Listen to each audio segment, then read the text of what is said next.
आवाज आम जनतेचा, देशहिताचा। माऊली मंदिराच्या दानपेटीतील रकमेवर सेवकाचाच डल्ला, सेवकास अटक। तीर्थक्षेत्र आळंदीतील श्री ज्ञानेश्वर महाराज संस्थान कमिटीच्या मंदिरात एका सेवकानेच दानपेटीतील पैशांवर डल्ला मारल्याचा धक्कादायक प्रकार उघडकीस आला आहे।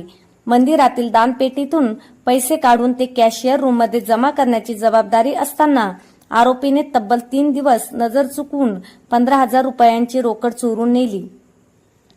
या प्रकरणी आळंदी पोलीस ठाण्यात गुन्हा दाखल करण्यात आला असून पोलिसांनी आरोपीला तात्काळ अटक केली आहे।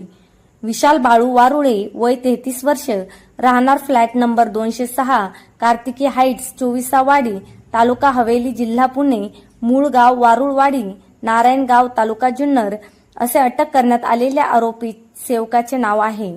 या प्रकरणी श्री ज्ञानेश्वर महाराज संस्थान कमिटीचे व्यवस्थापक ज्ञानेश्वर वीर यांनी आळंदी पोलीस ठाण्यात फिर्याद दिली आहे। अधिक तपास आळंदी पोलीस करीत आहे।